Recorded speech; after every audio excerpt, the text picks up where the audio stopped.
What's popping, everybody? Apparently, you will not show. I wanted to show me. I have a thing going on, but my voice is in here, and so it might be the voice of God. Who knows? We will see how it works out. But I want to welcome Jelly. I know it's been a minute since y'all seen us because we had to take a quick break, but we are back. What's up, Jelly? What's up? What's up? How you doing, dude? All right. I might have to turn my camera on just to get it to like not be weird. Yeah. I don't know why it's doing that. I'm like, man, I'm trying to use the. It has a thing where it's supposed to be able to use a like what's it called a avatar, but it's not letting me do it right now, and I don't know why. So I'm just like, what? Anyways, Yeah, uh, dude. Technical difficulties. Name of the game. always. Well, I'll be a black screen again. I wanted to, I'll try to get stuff fixed, but I have to uninstall stuff and all that. I didn't have time for all that, so you know what I mean. To uninstall, reinstall, restart the computer, whole mess. But next week, I promise y'all have. I'm gonna do it when we're not on the work day. Just figured out what was going on. So, um, but today, Jelly doesn't even know what's. Oh, Jelly, want to introduce yourself a little bit, real quick, actually. Yeah. I'm just a random anarchist from the Pacific Northwest. Met BP back in like 2009, 2010, or 2010 because of John T. And we've been fucking raising hell and trying to collect bail ever since. Just trying to click play. Okay, that's fair. That's fair enough. So I haven't even broke Jelly into what we're going to be talking about today. But I got a little thing, and also you feel free to add another topic if you feel like it. But I got four right now. The first one we're going to talk about today is the West Antarctic ice sheet and what's happening with it and what it looks with these record summers. I know that's not what were waiting for, but y'all gotta wait to the middle. You know how we do it. The clickbait is the middle. Y'all gotta stay there then if you want to hear it. You know what I mean? And then it's gonna be a Trump appealing to the Cubans, and we go a little bit how he's playing off that and why there was so many Cuban reception to him, though they have been losing faith in him during his last election, last presidency. I mean, um, and then we're gonna dive into what y'all really want to talk about, which is Project 2025, and I also added onto it presidential trajectory because I want to jump into, is this really a new thing? Is this really elevating, or this already something we're on the road to in the first place? And then we're going to end with police repression across the decades, including talking about Move. So yeah. Dope. All right. Fuck So yeah. I guess the first thing I should do is get the screen share up. No, not actually, yeah, get the screen share up so I can play this little news piece, and then I'm gonna add some stuff that I know about as well. But I want to share about what is happening with the ice sheet if people don't already know. Nothing good. Exactly. Yeah. Uh, boom. TLDR, civilization is fucked. Yeah, pretty much so. Here we about to get it real quick. Like, let me full screen this. All right, 2023 is almost certain to go down as the y'all hottest hear it? year on record. But science asks us to look even further back in history, gathering data from thousands of years ago. It's thanks to what's known as ice core dating. And Sky News meteorologist Bradley Oakes has the details from Hobart here. 2023 is likely to be the hottest year on record. This comes after a June, July, and August that were the hottest in the observational record and likely the hottest in 100,000 years since our last interglacial period. There's some complex science behind this, but it all starts about 2,500 kilometers behind me, deep in the ice. There's two different kinds of ice cores. We get the coastal ones around Antarctica and around the coastline of Greenland that are what we call high resolution ice cores. And they can give you detail right down to the seasonal or even the monthly scale. What happens when you drill through an ice sheet to gather an ice core, you go back in time. And going back in time allows you to reconstruct the climate of the past. We can measure the carbon dioxide in ice cores, and we also have proxy measurements for temperature, and they come from the water itself. So the different isotopes in the water will preserve a measure of regional or global temperature depending on where they're from. It's not easy, but it's straightforward to be able to look back in time and say we're about at the hottest point since the last interglacial. We can compare ice core indicators to other markers around the world.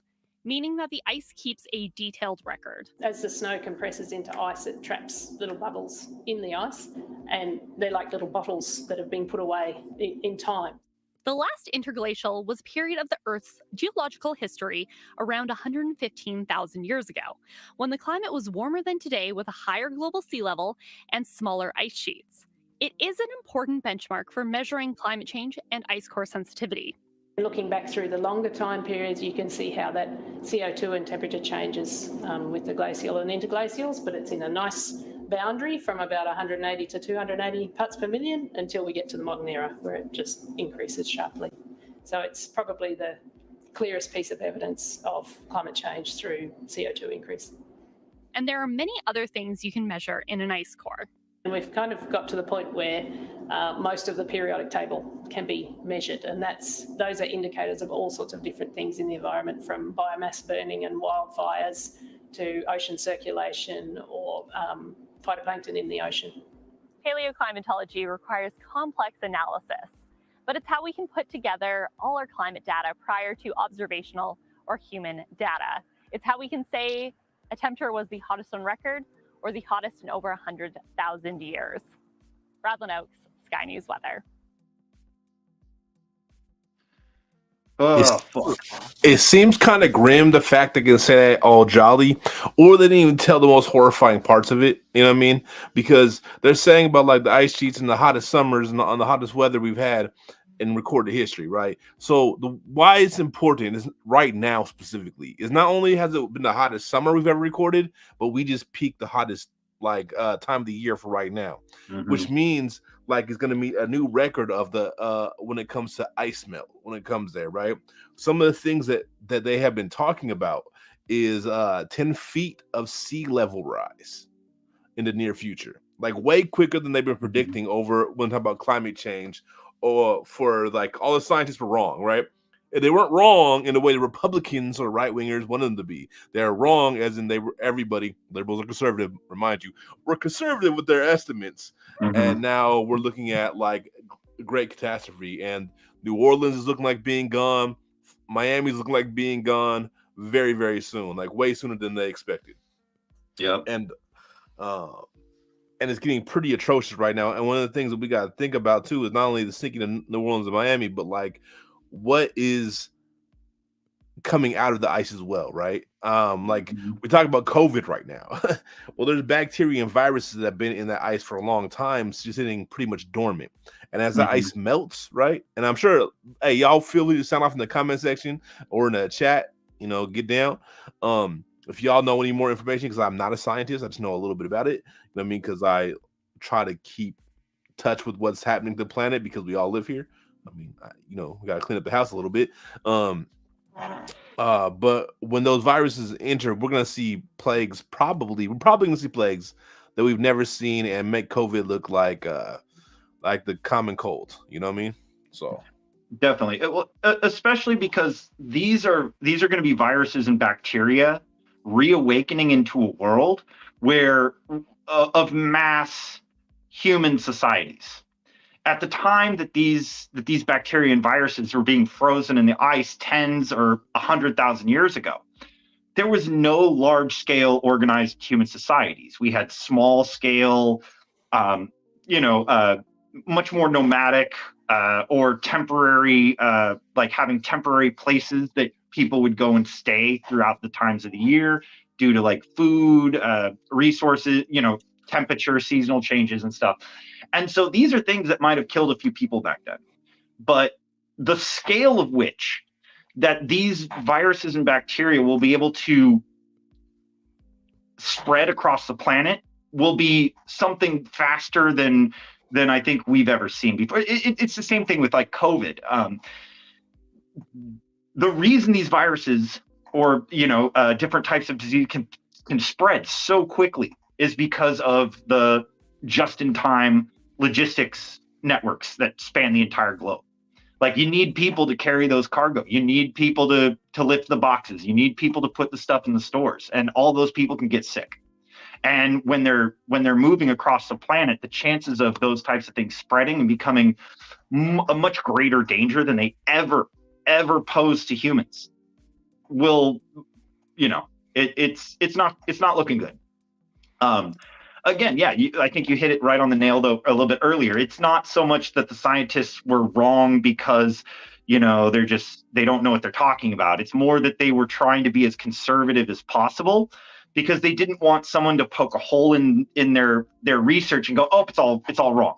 So scientists tend to be, and people in the academy, no matter how much right wingers try and say, oh, it's like a crazy right, there is a tendency towards conservatism when it comes to, or a conservative output when it comes to being willing to say things that you might not like have every single piece of information or reference cited. And so it is one of the downsides of that kind of scientific research. It can offer us a lot of answers to things, but it also tends to work pretty conservatively because no scientist wants to put their neck out on the line and lose their credibility, lose grants, lose their ability to work on research projects, all the rest. And it's led us to this situation where we're now having to think about the rise of the seas by 10 feet in the matter of the next couple of decades. Originally it was supposed to, 2100 or 2150, but no, it's in the next couple of decades, probably by 2050 at this point, well within our lifetimes. And like Mr. Mysterious said, I mean, there's also the runaway factor. I've saying about the carbon dioxide trapped in the ice that is going to be now being released, which is going to make things worse. It's going to escalate the situation. That's one of the things that's going to create a feedback loop. Another is that the water streams that flow around the oceans that move cold water from the Arctic throughout the rest of the world that acts as like a cooling agent, those are slowing down because of, there's possibilities for many things. Ocean acidification, sea level rise that's already happening, the massive amount of water that's coming in from glaciers that previously in the last couple of decades weren't melting to the rate they are. And if that happens, what's happening in Florida right now, where animals they're burning to death in the ocean. The ocean is too hot for them. That's going to get so much worse. And it's not just going to be stuck in places like Florida, in the Gulf, or whatever. It's going to hit the entire world's oceans. All coastal people are going to be affected, and non-coastal too. And then it's going to consume, the ocean's going to consume a lot of the fresh water as well. On top of it, though, our fresh water is already polluted. Plus, then when it floods, it's going to go over a lot of things that are already toxified, and then it sweep that into the sea, which is going to push that through our freshwater systems as well, because everything's connected. It's not separate. Like the ocean isn't separate from the fresh water. There's a difference between them, but they do cycle, so don't think they don't. So spread through the water table as well. As these water rises, there's going to be multiple things. So there's going to be ways. Not only will diseases come because just diseases are coming because of the melting ice, but they'll be brought there directly via our water supply half the damn time. And we got to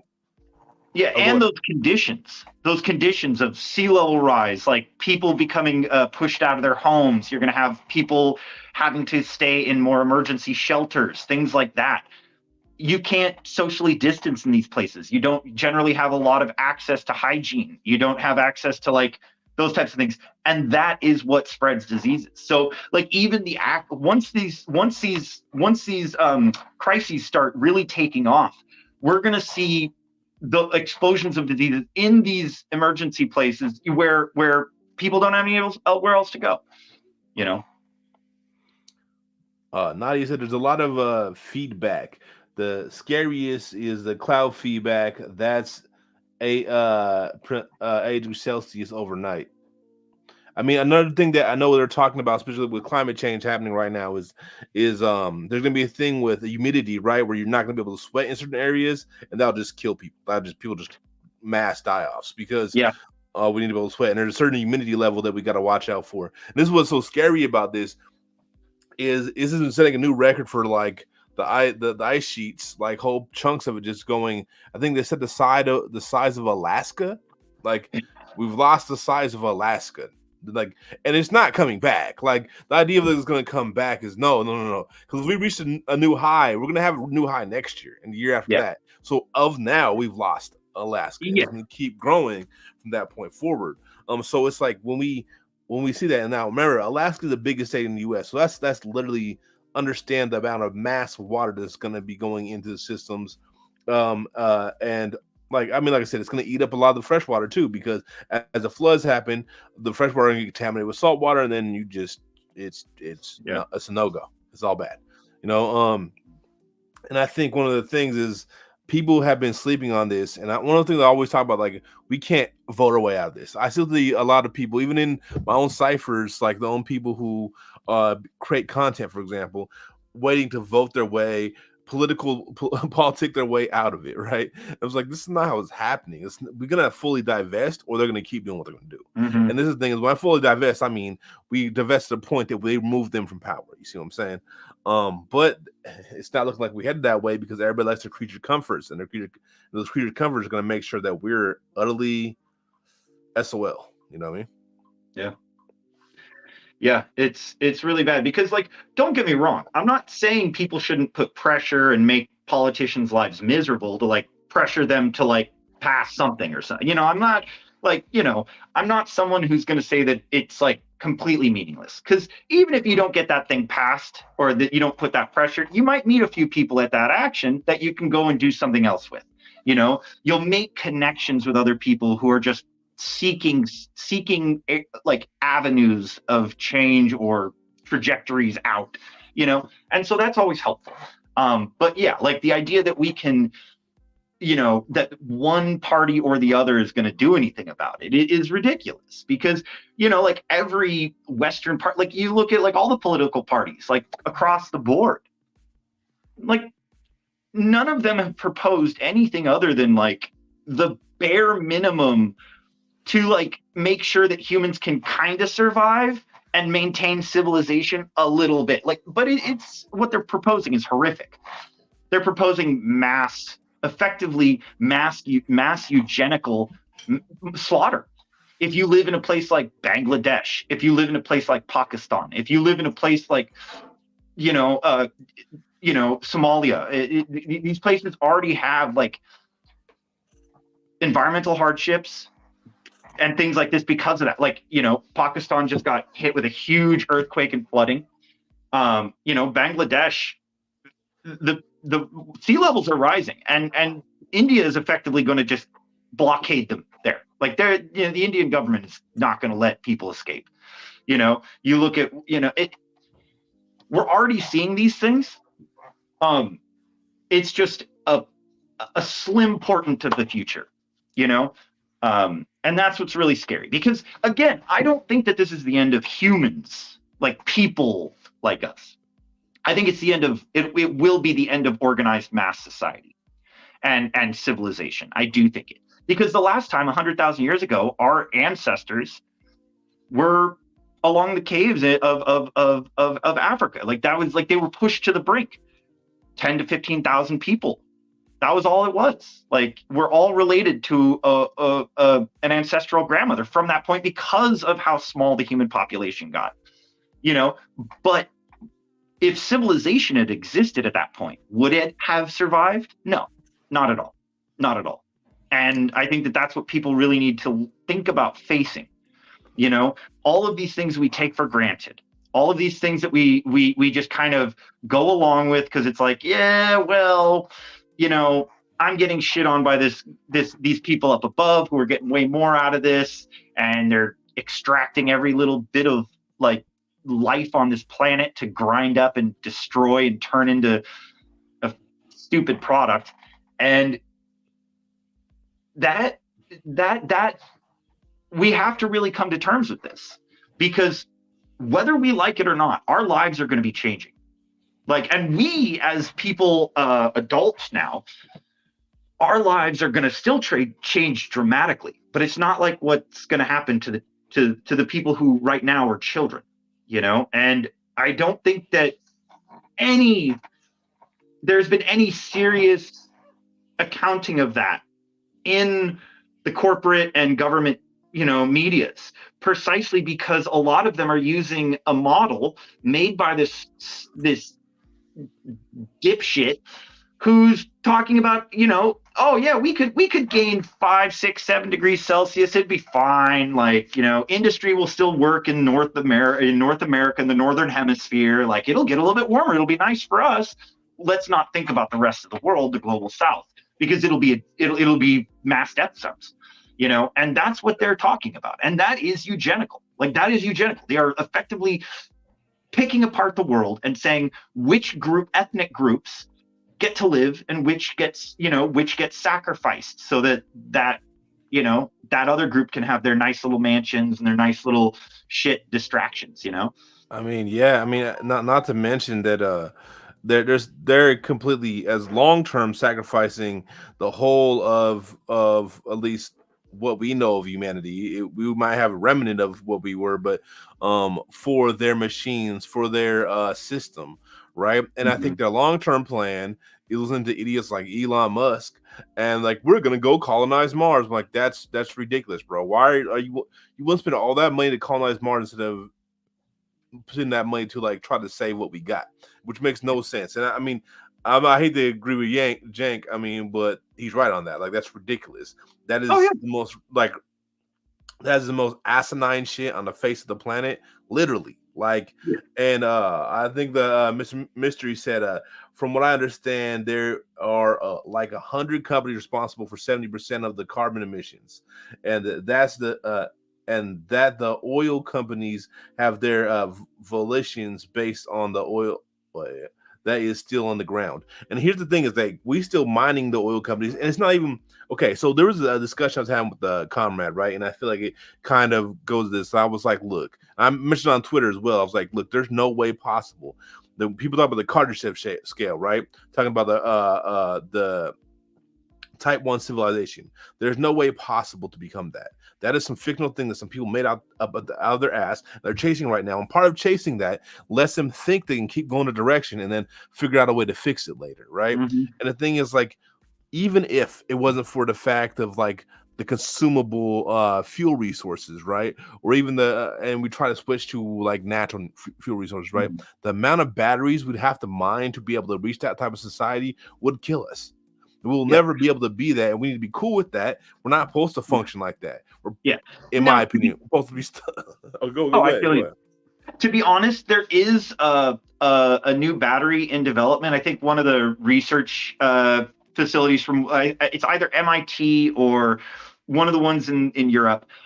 They just developed a sodium battery, which sodium still requires mining, but that would be an incredible step at stopping some of the worst extractivist policies, because none of the minerals and materials that this new type of battery would need are rare earth metals. But again, we still have to come to terms with the fact that, like, you can make a slightly more environmentally sustainable battery, and that's good, but that's not the solution. Like, the reason why we're facing like planetary extinction while motherfuckers talk about going to Mars is because rather than trying to accept that our lives are cycles and all of us will be born and all of us will die, but we can affect and make sure that everyone has a better life.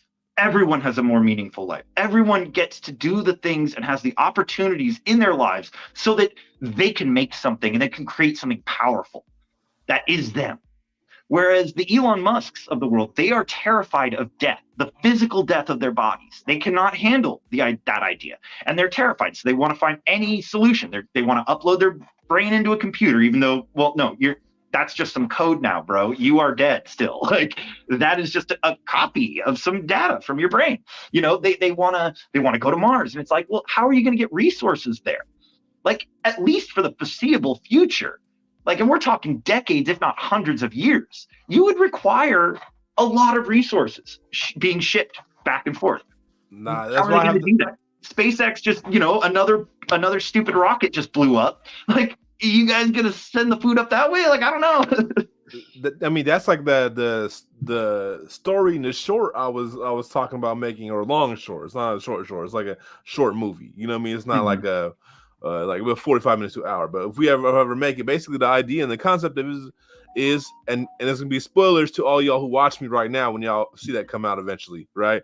But the whole thing is that we think there's an alien invasion. It turns out we've been living on Mars the whole time, and the alien invasion is humans coming back to fight to stop the people on Mars from destroying the last of the planet, to mine out resources to be able to sustain themselves on Mars. And like that's exactly what would happen though. Like, I mean, I know this is a fictional movie I'm making up as we go. I'm scripting and working as we go, right? But that's exactly what I see them doing. And the thing is, they have no real investment in this, in any of us. You know what I mean? Yeah, and like they said, those viruses that will be coming too, no immunity. When we think about like what we're gonna do next, I think we got to really talk about how we got to divest from the system, remove it, because if we don't, we can't talk our way out of this. They do not care. They don't care. They never have cared. They're never going to care. You know what I mean? They only want their own wealth and power to extend, and they're gonna keep acting as if the planet is infinite. Like you can just keep taking from it, and it's not. And that's what I'm saying. Even with assault batteries, we'll never make it to a level 1 society. We'll never be able to utilize the whole power of the Earth without first destroying it. It's not possible. I totally agree. Like it's cool. Like, again, it's cool, but like to think of that as the whole solution is part of the problem. It's like the people who are like, hey, we can't stop emitting all this carbon into the atmosphere. So how about we make a bunch of technology that either darkens the sky or pulls it out of the atmosphere somehow, and we don't care the consequences. When the problem is the putting it into the atmosphere in the first place. Like, they wouldn't need to come up with all these miracle solutions if they would just do the thing that needs to be done. And granted, they're not, because their material interests are different than ours. You know, they are. We have a material interest in having a good place to live, the Earth being safe, because we don't get to live in a bunker. We don't get to live in a skyscraper behind security. We don't get to be protected from the despoiling of this place. We have to live in it. They don't, not to the same degree. And it's because of what they can run. They think at least they can run. Like, reality is going to be different. Like, but they can run for a while, but it's just not forever. Yeah, they'll catch up. Exactly. They'll catch up. It might not be them, but it'll be their children or grandchildren. You know what I mean? It's gonna catch up. Like, even if you go to Mars, like, that radiation is gonna get you. Like, there's nothing you're gonna do to even if you can slow it down enough to have a couple generations, it's gonna be gone. You know what I mean? And lower gravity, you're gonna have bone density issues. Like, people are gonna start getting osteoporosis and shit. They will not be able to come back to Earth. Like, you know, the moon is like 1/6 Earth gravity and shit. Like, it would be really cool if people, you know, like it you know, if you guys want to go up there and stuff, but just know, like, you're not going to be coming back. Like, you see the astronauts that have been up for like a year and they come out on stretchers and they're like, ugh, like the whole gravity is just like crushing them. They feel like they're like thousands of pounds comparatively, because they were weightless for just, you know, up until just a few moments before that. And it takes like a long time of physical therapy to get yourself back to Earth, to be habituated to Earth. Like, the idea that they're like, that this is going to be this, like, they're going to make like a cool place. I don't know, guys. Like leave Mars as Mars. Like, that's cool. Like, just stop. I mean, I want to read this comment real quick. I don't get a full agreement with it, but I do see where it's coming from, and I agree with a lot of the sentiments. So it says, arguably all the states are eugenic projects. What do y'all think patriarchy is? The anthropological evidence is very clear, as well as similar mammals is extremely unusual and ahistorical. So I do agree that there's like a lot of eugenics involved with state and empire, period. The thing about patriarchy is I will die on this fucking hill. Patriarchy, I do not think is some random, like, some invention. I think it is literally a social dynamic that exists beyond our species, and we see it exists beyond our species. It's not the only social dynamic. So matriarchy is very real. Non-authoritarian is very real. All those things are, but I think it's a phenomenon that comes from circumstance within nature. And I think that's my only disagreement with y'all. But I think a lot of what you said is very on point, especially about the eugenics stops. Now, patriarchy definitely is used to serve eugenicist type mentalities, and imperialism for sure is a big weapon that they utilize. But I don't think I think it's important, if we want to challenge patriarchy, we got to realize that I think it's a phenomenon that appears with or without assistance. You know what I mean? No, see, this is where we disagree just slightly, because I would say that, like, in the wild world, if you will, in nature or whatever, like other animals, like, it's generally body size that determines kind of dominance, access to food, things like this. I'm not saying that all species, there's, for every competitive strategy, there's a cooperative one, a lot of times within the same species as well. So I'm not arguing with that, but I do think that patriarchy is a specific system that changes that slightly. That because I don't think it's just coming out of nowhere. I do agree with you that it is coming out of these pre-patriarchal kind of proto systems that we're developing, where because I you're don't arguing like, proto-patriarchy. Well, no, You're I'm arguing saying the there's a development of it. proto-patriarchy. No, what I'm saying is I'm arguing the development of patriarchy comes from these pre-patriarchal roots that were still male-dominated within species where males are larger and have more aggressive tendencies. So, in your stance, you're basically saying it's not patriarchy till it reaches a system. I would say once it involves the creation of property relations, especially based around humans and the owning of other beings, because like other animals push each other around, they eat each other, but you don't see other animals like owning each other. Like, that's a specific thing, and I think that is like a qualitative shift that happened. Because other animals use I don't know. Other. I'm not saying that other animals don't use each other. I'm not saying that it's all like happy-go-lucky, because it isn't. Like, we're all eating each other. We're devouring each other constantly. Like, you know. So I think we see animals domesticate other animals. You know what I'm saying? So what domestication is what I argue is ownership. So I think it's a phenomenon. I think all these things are phenomenon that we systematized once we started building civilization, right? I think these phenomenon already are naturally occurring, and then we manipulate them, or certain people, specifically the elite, manipulate them for their advantage to be advantageous for themselves. That's my stance on it. I mean, I think we go on this forever, so I don't want to get too deep into the weeds on this. It's going to be other topics. These are definitely things. Yeah, these are definitely conversations. Oh, I'm sorry. I just wanted to say these are definitely conversations that would go on for like hours and hours after a general assembly. You know, once the decisions were made, then we're like, oh no, we're just sitting here smoking, talking about this shit for hours. So I definitely understand. Moving on. And we want to be clear, none of this is a patriarchal apologia. It's basically like, how do we root out patriarchy? And I'm arguing it's a phenomenon, so we got to consistently like evaluate and assess where we're at inside society, because these phenomena are very likely to reoccur without like intentional instigation. Plus, there's gonna be intentional instigation. So like, I think that's just the difference in it. So to be clear, neither one of us are like patriarchy is okay, because obviously it doesn't benefit anybody on the face of the planet. But I mean, okay, it might benefit some billionaires. So, pretty much everybody else gets punished by it to varying degrees. You know what I mean? Even those guys, dude. Look at like Elon Musk and shit, dude. If he really was like that fucking, like, if his life was really that great, he wouldn't have felt necessary to get hair plugs and other gender affirming care. He wouldn't have felt that. He wouldn't have felt the need to like perform his masculinity even better. Like, dude's like, he's a billionaire, man. Like, you know, like, you should be like not even worried about that. But instead, he's still like completely enthralled to those like that specter of like, you must perform masculinity this right way. So it's like, yeah, like they just get a slightly better buffet while they're like full of self-doubt and like, oh god, I'm not this enough, I'm not that enough, you know? Yeah, it's literally the epitome of toxicity, right? None of it's good for anybody. You know what I mean? All right, let's get to damn, there's a lot of comments. I'm gonna skip some of y'all. Sorry, middle section. We're gonna jump to the bottom just because, you know, I feel like we're getting a little behind on it. I'm trying to catch up at the same time, but it's hard to do both. But all right, so the next topic is we're gonna talk about Trump appealing to the Cubans specifically.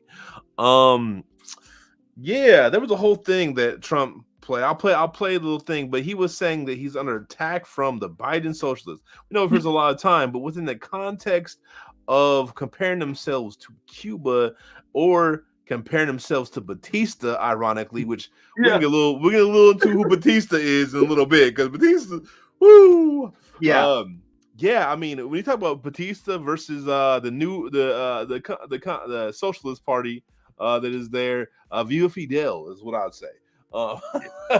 Yeah, like Fidel and Che, I'm sorry, they did a lot of shitty ass shit, but there's a reason why they stayed heroes, and it's because they got rid of the Batista dictatorship. People weren't slaves to plantations anymore.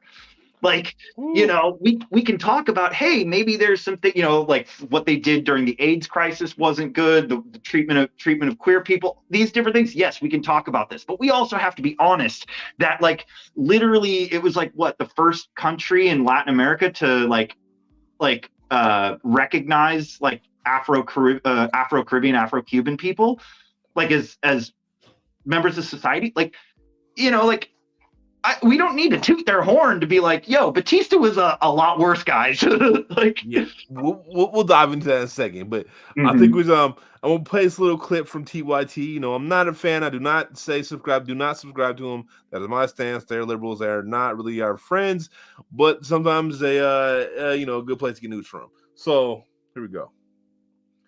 Donald Trump has apparently adopted a creative way to appeal to Latino voters. Specifically, he's now pretending that he can relate to Latin American families who fled communism or socialist governments because his criminal indictments are basically the same thing. Like, that's the argument that he's making. It is incredible. Now, Trump used that strategy during his counter-programming rally last week in Hialeah, Florida. I know how to pronounce Hialeah, Florida, because that's where my husband was from. But nonetheless, large Cuban population there. And so let's hear what Trump had to say to win these voters over.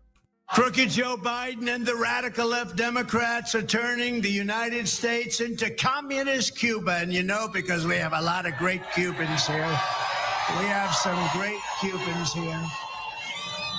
And nobody ever did more for Americans who love Cuba than a gentleman named Donald J. Trump when he was president.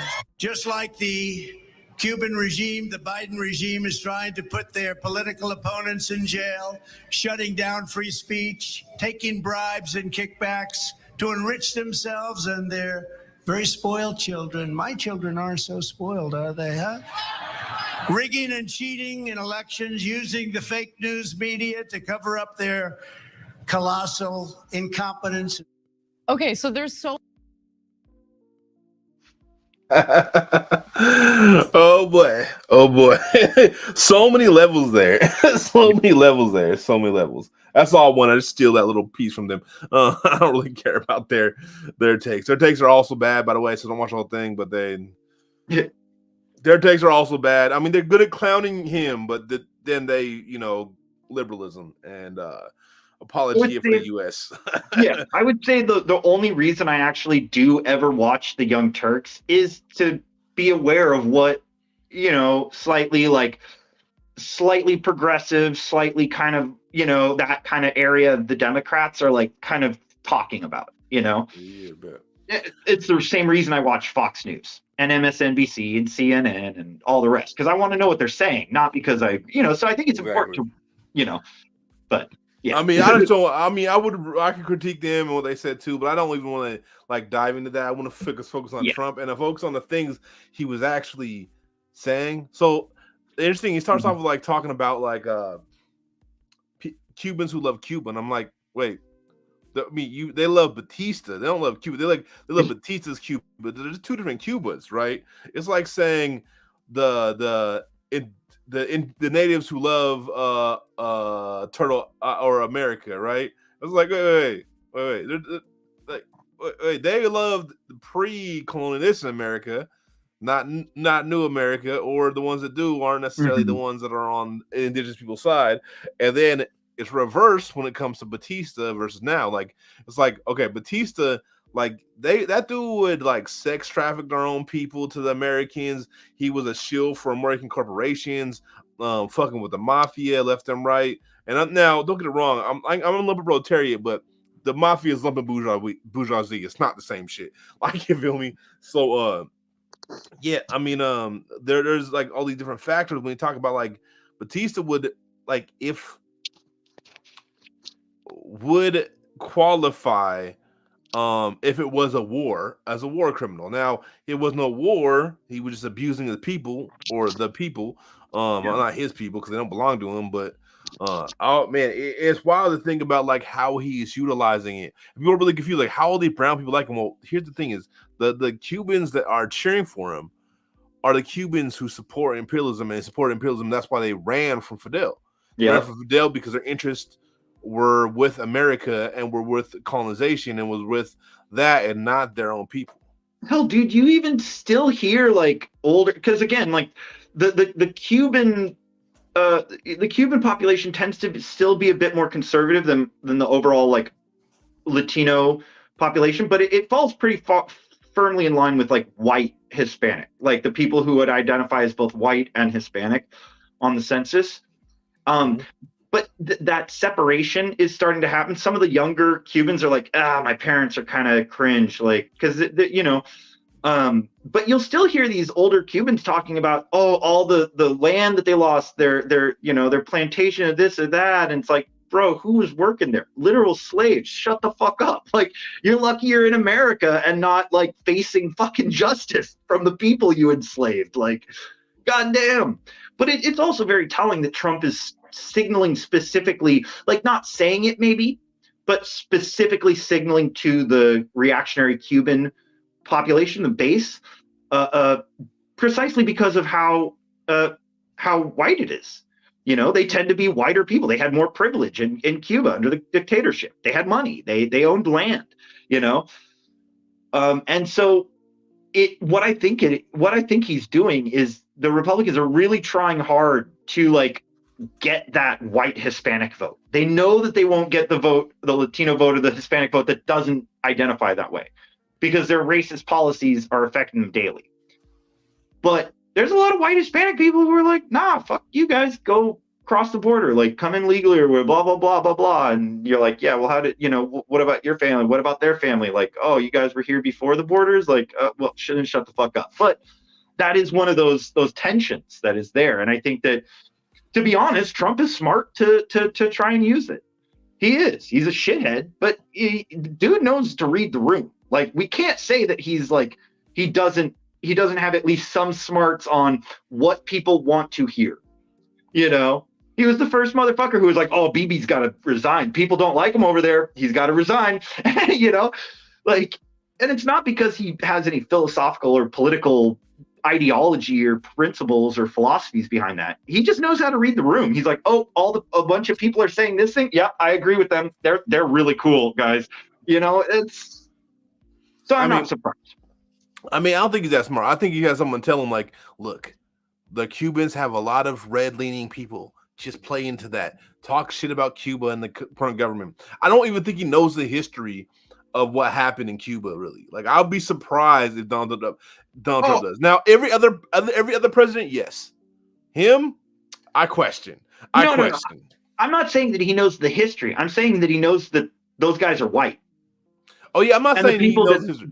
I'm not saying he knows the history. I think he just knows that they lean right, and so he's like, all right, and he knows that they have issue with the current government, so he's like, okay, let me just run with it. Well, and the white, like the whiter Cuban population in Miami and stuff is like, they know that's like, they are kind of at loggerheads with the rest of the Latino populations on a lot of key issues. And so they're trying to split that voting Democrat, you know, and they know that a lot of them are going to be like staunch Republicans and stuff, but he's signaling to them so that other people see, you know, because like, of course the Cubans in Miami, like the really right-wing Cubans in Miami are going to vote for Republicans. Like, of course they are. Like, who else are they going to vote for? You know?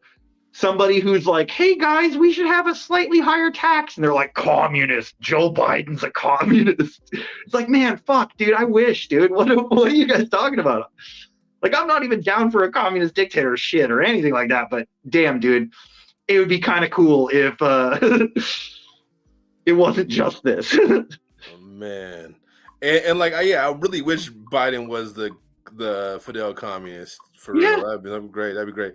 Instead, he is the pseudo-fascist, just like the rest of them. Why am I not surprised, man? Like, we would be getting like land distribution and shit instead of him being like, hey guys, my friend Strom Thurmond says black people shouldn't ride the same school buses as the white kids, and I'm gonna give that bipartisan support. You know, shit like that. Come on. Let me go support a genocide in Palestine. Let's let me see more weapons. I mean, you know that's U.S. gonna do it anyways, but he did it with like some vigor. You know what I mean? He was really he was really happy about it. He was like, let me eat up every piece of the IDF's bullshit, because he didn't even question it. Oh wait, babies in the furnace. Let me repeat that. Let me the numbers they say. Let me just say that whatever they say is true. Oh God, like it's like what, man? I mean, But to be honest, the amount of pressure that is happening both internationally and also internally is having an effect, because Biden just came out and said that they were going to pull visa rights from any West Bank settlers who are found to have attacked Palestinians and taken part in like pogroms or on Palestinians, attacks on Palestinians. Here's the thing: aren't the West Bank settlers like majority American anyways? Oh yeah. A lot of them are from like Brooklyn and shit. Yeah, that's why he can do that. He's like, you got to stay there now. He's like, that's like disguising support for their actions as a punishment, right? Because you're like, you can't come back. You only stay in the West Bank now. Like, bruh, like what? That's what they want. Fuck out of there. So no, like it sounds like it's one of those things where he's supporting it by acting like he's against it. That's what it seems like. Israel, that's in my head. The thing is, though, he can't really do anything, because even if they are dual citizens, because Israel doesn't have an extradition treaty with the United States. Like, that's why there's so many like people who get caught up on fucking like child abuse charges, like in the specific, and boom, going over because there's no extradition. Yeah, but I mean, not even just that, but it's just like, it's just taking real action against Israel.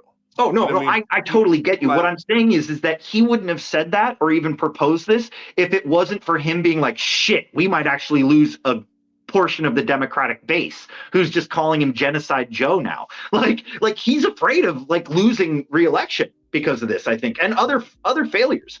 He's definitely lost. Definitely. Oh, Project 2025 is on its way. Let's talk about it. No, not get there yet. Let me hold on. Not yet.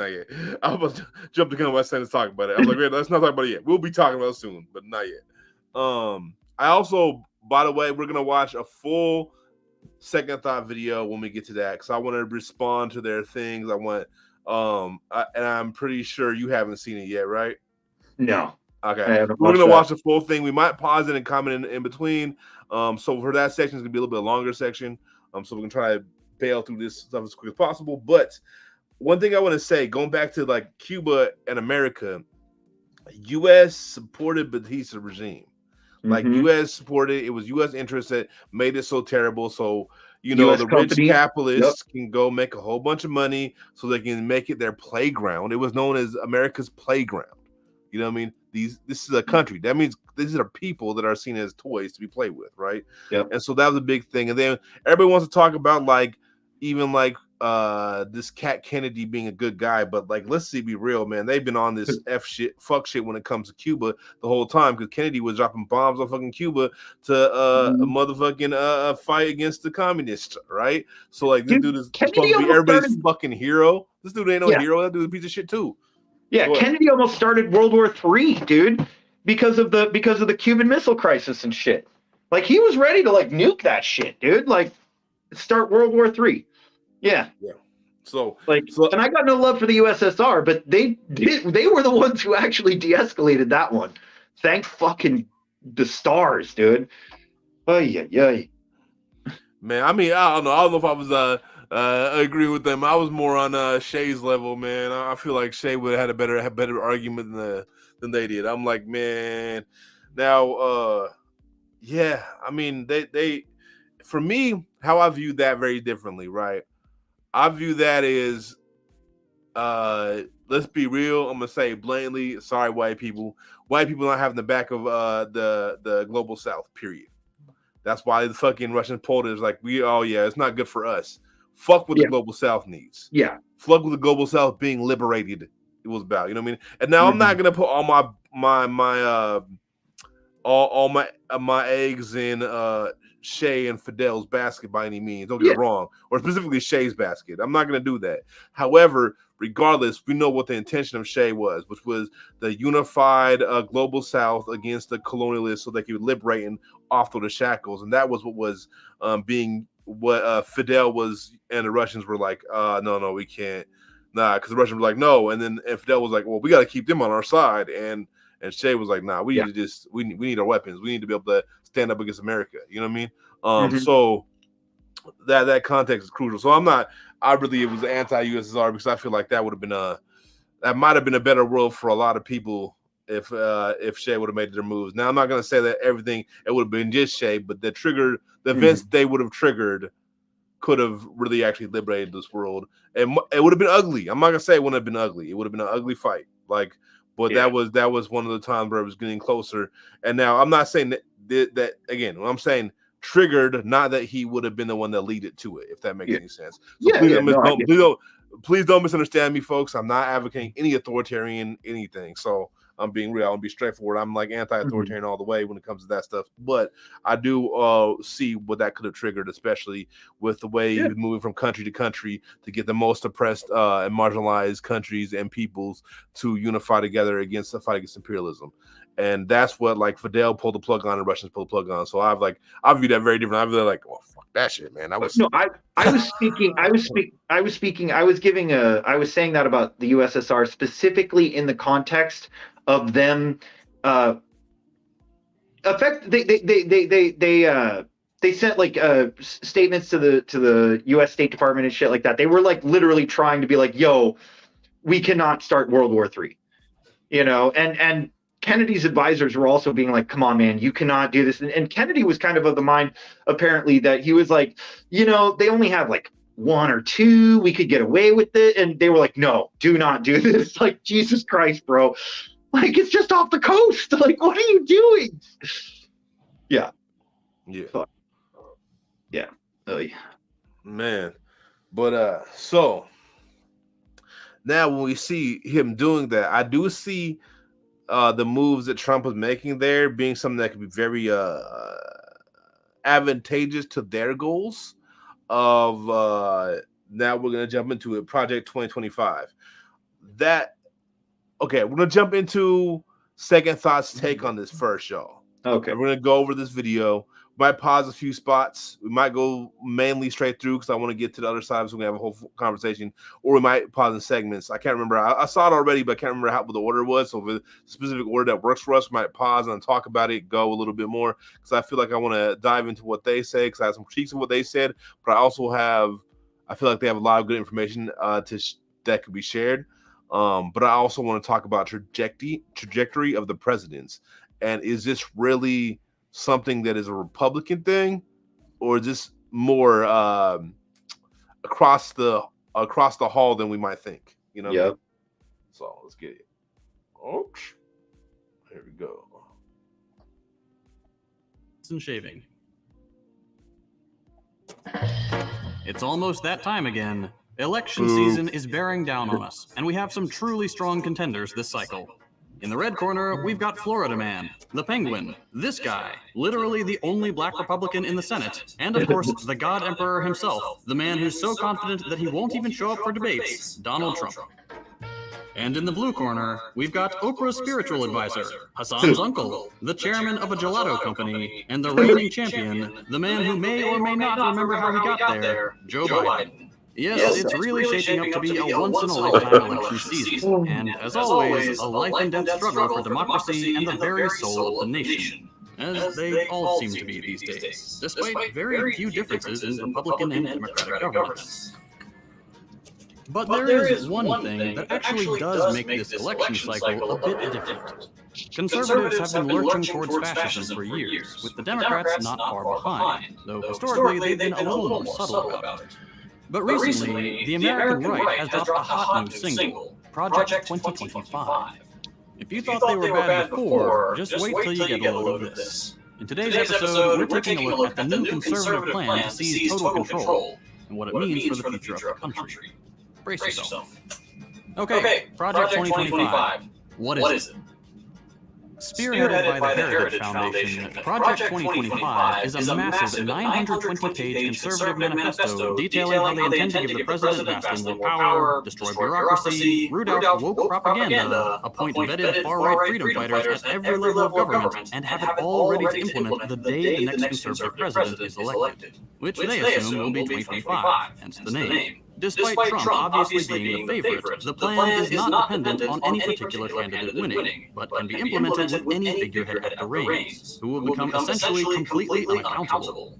God Emperor was supposed to be a joke, but here we are. You may have seen this book floating around online, The Mandate for Leadership. This is what most people assume Project 2025 to be, but this is actually just one part of a much larger conservative master plan. Project 2025 has 4 core pillars. First, the policy, as outlined in the 920-page document.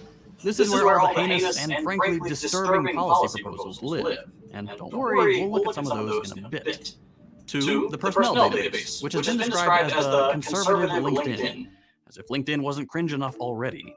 This will be a repository for conservative resumes from people across all sectors and from all walks of life, to be selected as needed to staff positions in every level of government, at both the federal and state level.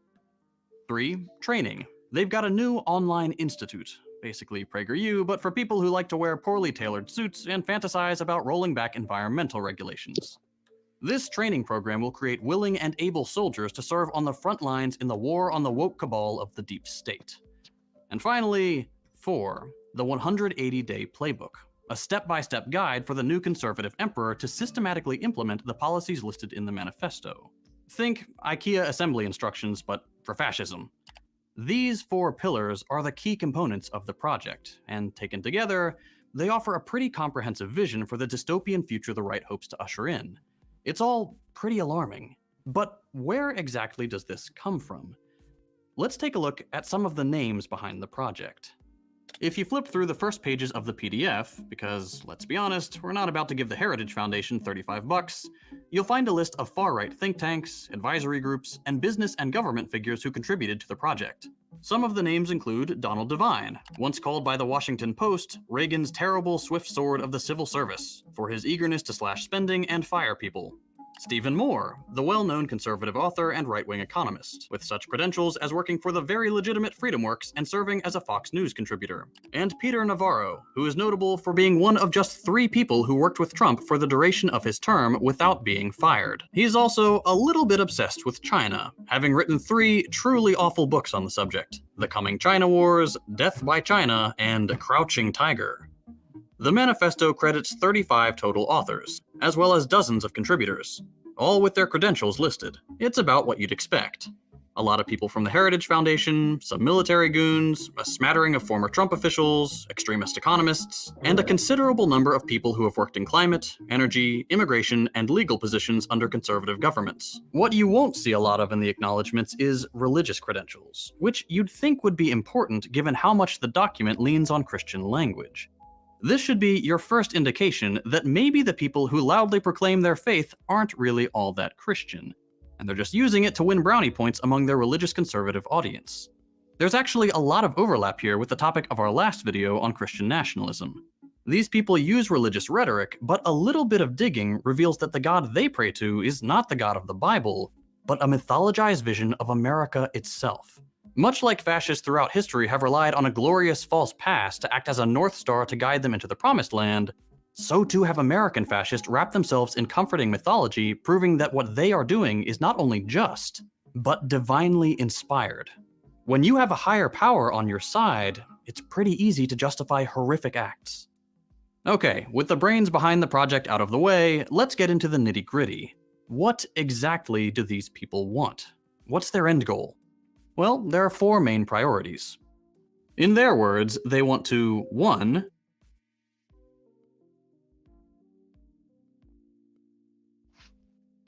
So I want to pause for a second. I had to unmute myself to avoid the echo. Sorry, y'all. So I want to pause here just for a second. We're gonna get back to it, but here's the thing I want to emphasize to people, and maybe you could touch on it as well. And they're going to touch on it a little bit more. They're going to talk about the founding fathers and so on and so forth. But patriotism is the religion of the West. It was literally created to compete. Because despite what some of the Christians would want you to believe, not even the very Christian founding fathers wanted this nation to be Christian. They wanted to be a white supremacist system, but not a Christian one. You know what I mean? And one of the things is they needed to, because it was going to be a secular government, right? One of the first secular governments, supposedly. They were supposedly, keyword, they had to develop a religion. And that religion was patriotism. It was the American myth as we know it now. And so I wanted to little jump on that real quick because I think that's extremely important in this going forward, but also seeing where we came from. Because one of the things I feel a lack of when we come to most people's analysis is the history of America and what is happening. And like, this thing is not a vacuum. You know what I mean? Mm-hmm.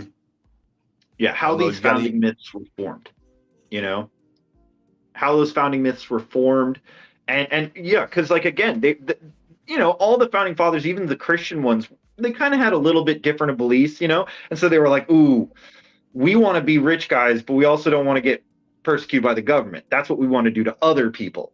So, you know, they knew that if there wasn't going to be an official religion holding the culture together, they had to create a national one. And that's why, like, for the first 25, 30 years of the country, up until the early 1800s, there was this massive spike of stained glass imagery of the founding fathers. Like, this is the period that they become the founding fathers and seen in that kind of mythological sense, rather than just like, oh, that was the president then, and this the guy, you know, that is that myth making process that for like the first 25 something years they were like just pumping out art. And it wasn't until the early 1800s that you started seeing Christian iconography coming back into that with the rise of the tent revivalist movement in like the early 1800s and stuff. But yeah, it was a concerted process. Patriotism is the state religion. I mean, they took a sacred mountain and carved the president's faces into it. Yeah, these founding fathers, right? And don't think of the accident they chose a sacred spot to carve it into. They were doing that stuff absolutely intentionally because they wanted it to be seen as sacred as well, and they did a good job of doing that. It's kind of wild. And the thing is also, they have these presidents printed on the money, right? And here's the thing: one thing we got to consider all the time about who would print on the money was usually the kings and queens. Now, if you remember anything about the kings and queens, they were supposedly appointed by God. Yep. So, yeah. All right, let's jump. Did you have something to say before I jump back in it? All right, okay. We'll jump back into this now real quick.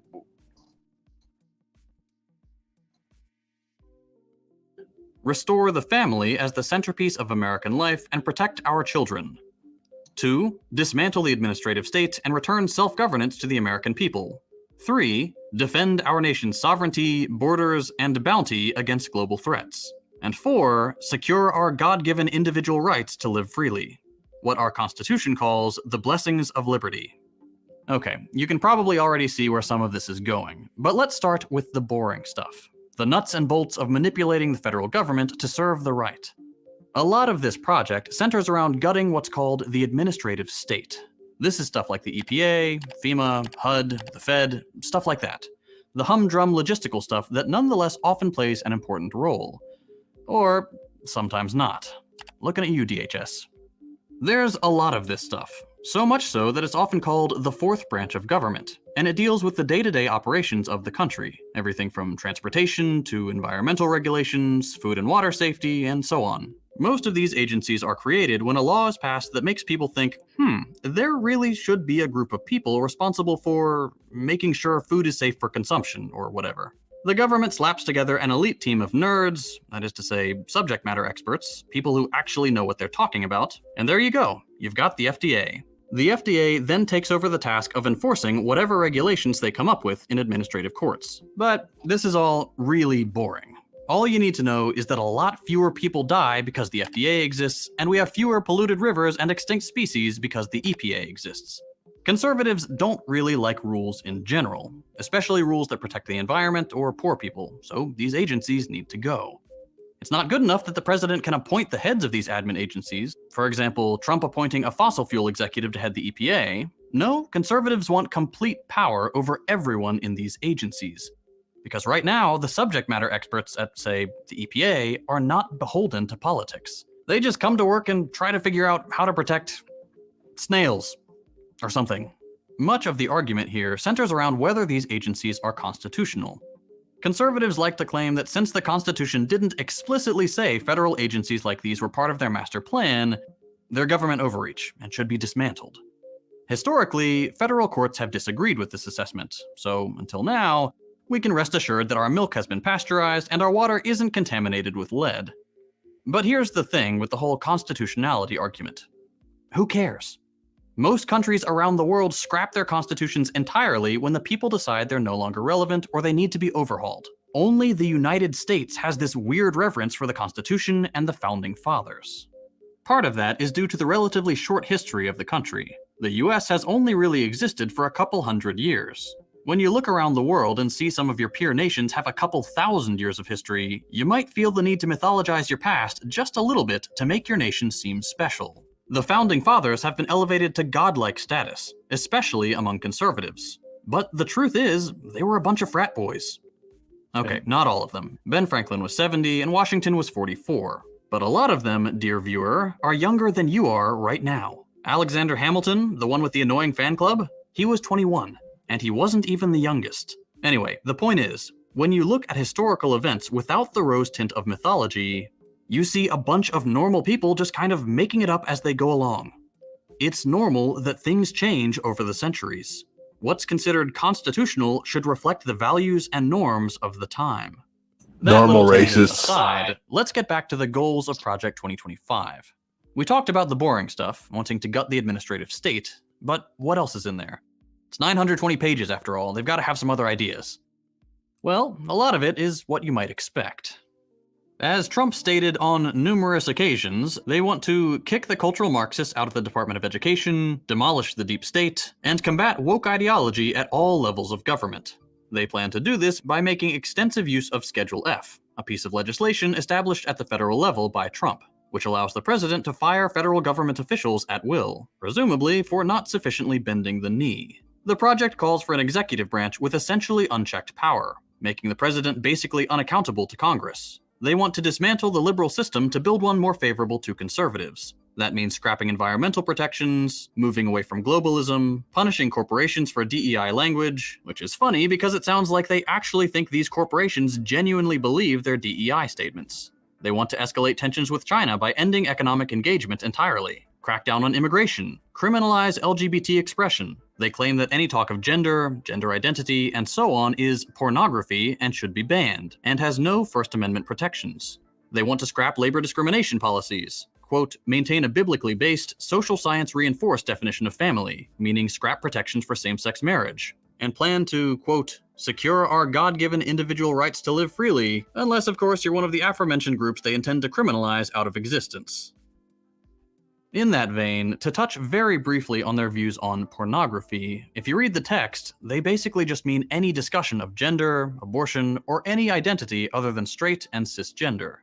They want all instances of this kind of language stripped from society. While it's a little cliche to compare the conservatives to Nazis, you know what books were the first to be burned? Which institutions were the first to be shuttered?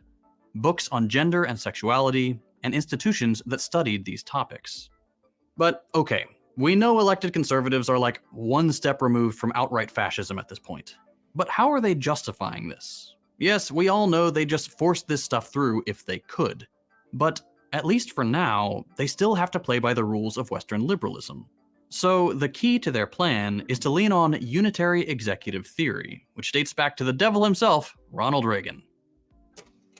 In a nutshell, this political theory suggests that maybe having 3 separate but equal branches of government isn't a good idea, and that instead the executive branch should dominate the relationship. Reagan's team came up with this notion to help facilitate deregulation, and it kind of just stuck. Every president since Reagan has made use of this theory to wield just a little bit more power than they probably should have. Bush Jr. justifying his invasion of Iraq, Obama justifying widespread US deployment overseas, Trump's Muslim ban, and so on. Now, the Project 2025 ghouls want to make sure the president has essentially unchecked power, that Congress cannot prevent the president from doing what they want to do, however heinous their pet projects may be. There's a whole conversation about unitary executive theory in government circles. People are writing books about it and having very important conversations with very smart people. And you know what? That's what makes this so scary. The Republicans talk a big game about destroying cultural Marxism or waging war on woke, but that's just bluster. When they start coming up with justifications within the liberal framework, the Democrats will cave like they always do. Every single time we see them play ball with the far right, they cede a little more ground each time. Then you get a president like Biden, who just straight up accelerates the process by speeding up border wall construction, approving a record number of oil drilling permits, and then when he inevitably loses because everyone is upset with him, the Project 2025 people swoop in and the Democrats just go along with it because it's technically legal. Not to do it again, but most fascists throughout history have come into power through technically legal means. And then they change what's legal so you can't get them out again. Well, that's all pretty grim, huh? What's the solution here? Do we just vote harder? No. I mean, do that if you want, especially if you think you can make a difference at the local level. But things have gotten worse for us with every single president. And things have certainly gotten worse for people living in the third world as the US gets more and more vicious abroad as our empire declines. The solution is the same as it's always been. Mass movements. Join an organization, unionize your workplace, learn to defend yourself and your community from fascist vigilante violence. Keep yourself safe online, learn your rights, educate yourself and those around you. Things like Project 2025 don't happen in a vacuum. There is an economic base to these developments. The US is losing ground on the world stage, and will soon be superseded by China as the dominant economic power. Domestically, the average worker is worse off now than in living memory. We can't afford the skyrocketing cost of housing, food, healthcare, utilities. Everything is going up, except wages. We have no mandated paid sick leave or parental leave. We have no benefits, no labor protections, no chance for advancement as more and more companies move to the gig model of employment. These are structural problems caused by the very nature of capitalism. Run the simulation 1,000 times and we'll end up right here every single time. I must leave it right there when we hop in and start chopping about it again, because and I'm glad he said some of this for real at the end, but I feel like I've been screaming this forever. Like, it's a trajectory.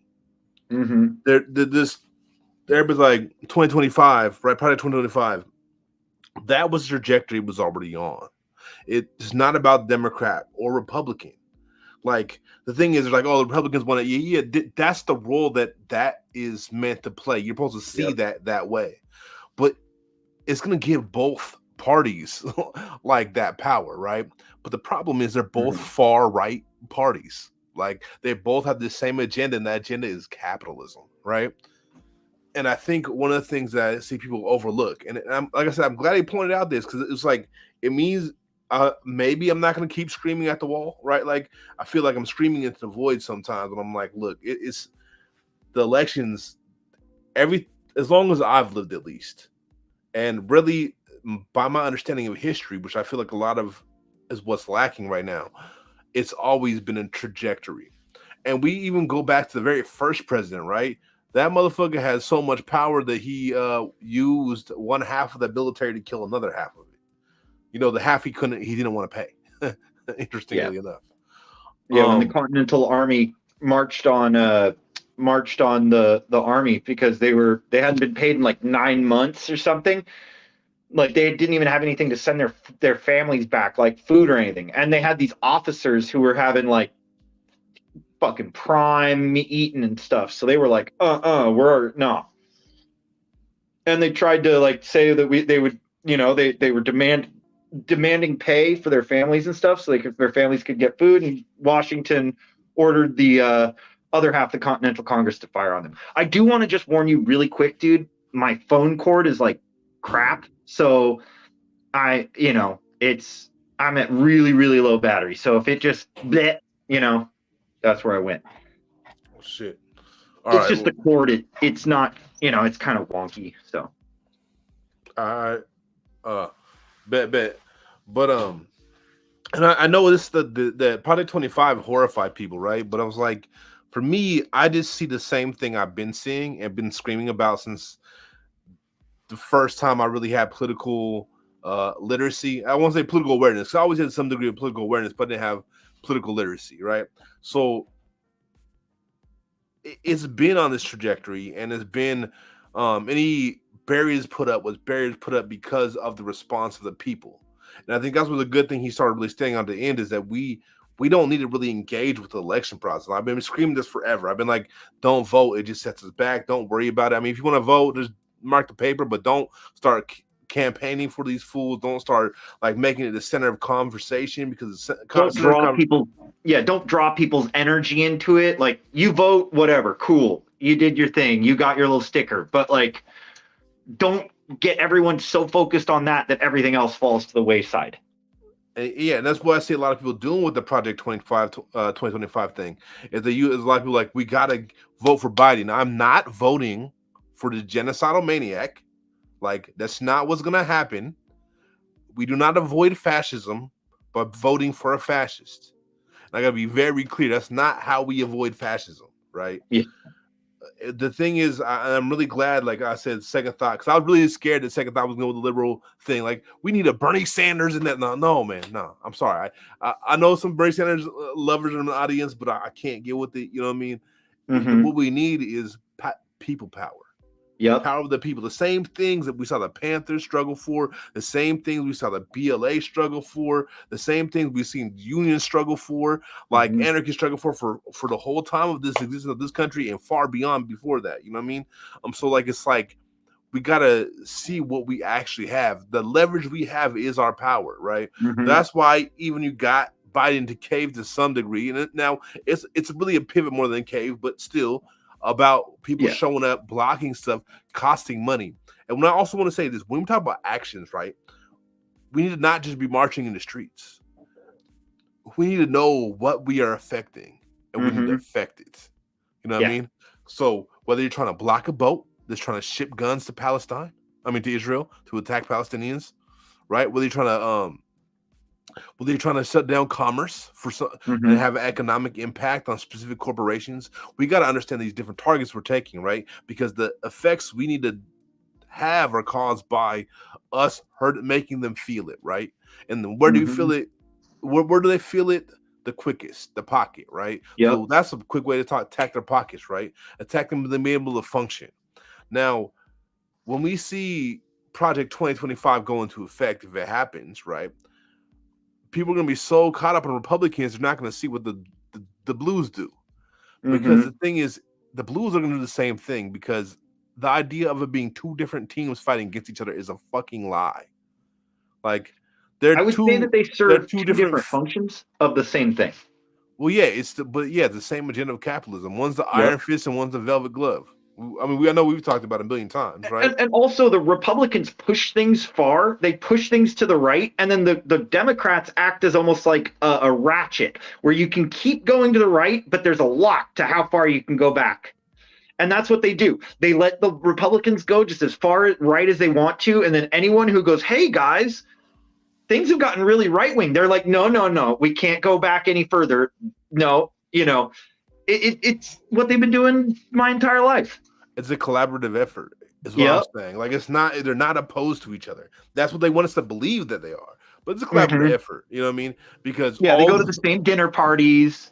Their kids go to the same private schools. They have the same investors, for the most part. You know what I mean? So it's like they're fighting for the same bread. Who is going to be the best servant to their masters? Really, what they're fighting for. Now, what we see with Project 2025 is they want to re-put themselves into the master circle, right? Because what we see is like presidents, unless they have fully invested like stocks and bonds, unless they're connected to the CIA, like George W. Bush Sr., unless they got certain things, they don't have the same influence as the billionaires, as the people, not just the billionaires, but I'm talking about the billionaires, I'm talking about like the oil companies. I'm talking about the people that literally control commerce and resources, right? Yeah. They don't have, the president doesn't have as much influence as them. So what they're trying to do is get in that bag, right? And they're trying to get that so the president and that part of the government has more of the bag. But don't be confused by those two other sides. Those two other sides are not there to serve you either. They're just as much in the bag as if the president happens. So what we're seeing is it being centralized into a specific part. Now, does that mean that it's going to get worse? Yes. But no matter what happens, it's going to get worse. Yep. Unless we remove them, which that takes initiative from us as a people, you know. Yeah. I do want to say, like, yes, it will get. If this plan went through, if they're able to implement it, it would be very bad. But ultimately, like, you know, what they're effectively saying is they don't want to have like government workers who can occasionally be like, I'm going to resign because this is unethical. And then they just, next person, boom, right in there is like, oh, I'm going to push the papers and drop these bombs. Hell yeah. You know, they would avoid what's happening with Palestine right now. Yeah. Yeah. Like my problem is that like, so you get a bunch of flunkies in it, but like, what do we have now? Like what check and balance or whatever you want to call it? What really is there right now to the president by saying, oh, okay, blah, blah, blah. You know, yeah, they can't fire more than like 4,000 people. Trump tried to change the thing, but even a mass firing of 4,000 people, like you can still get rid of who you need to fully push your policy through, you know, like if you want to. We saw it with Trump. Yeah. Yeah. If you want to. Biden doesn't want to because that's not the job he's playing. Biden's trying to play the I'm America's grandpa and don't you remember the good old days and we need nostalgia and reinvigoration of American patriotism. But it's nicer now. Grandpa's a little bit nicer. That's what they're selling. And it's bullshit. Like it's like what I mean, he did more to further Trump's alleged agenda than Trump did. Now, mind you, I just like Trump was doing nothing but furthering Obama's agenda, who was never doing nothing but furthering Bush's agenda, who was doing nothing but furthering Bill's agenda. Like, I mean, it just keeps going back. So I want to be very clear. Like, they were each furthering the prior's agenda the whole time. But the way Joe Biden did it is to a level that that the Republicans I don't even think they could have pulled off with Trump in office. And it's partly because people think that we've got an reprieve from the right wing fascism, and I'm like, no, we just put a different fascist face. Oh, yeah. Keep going. My bad. I know I did jump in there, but no, it's all good. Yeah, I would just say that, like, yes, there are dangers to it, but like ultimately we have to keep into consideration that this isn't just some like, you know, oh, Republicans are going to do this and Democrats are going to valiantly fight and get rid of it, because they're never going to get rid of it. They won't vote that power away. Did they vote away the power of the Department of Homeland Security and like, and you know, endless war? It took 20 years. Like, they don't want to do that because they want to wield that power as well.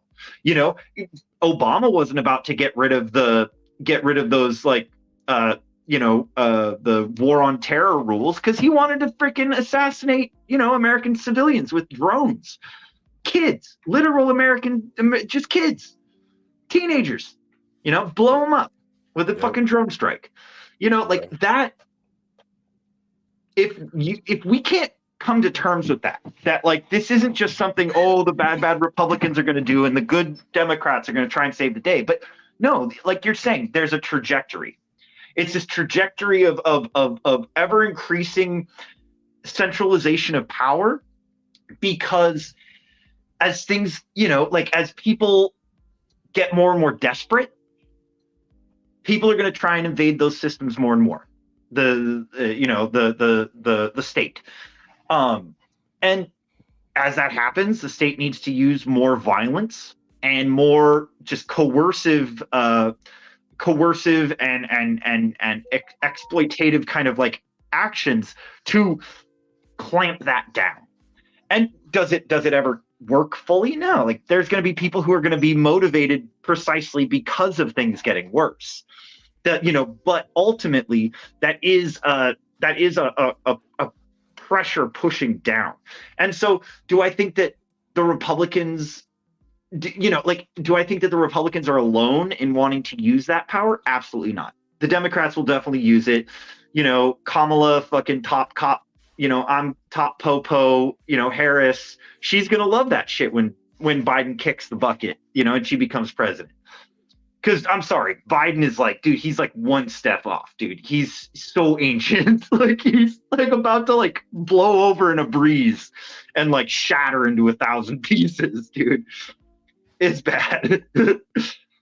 But yeah, that's the guy we're supposed to say, oh, he's the only one who can save us from fascism, right, guys?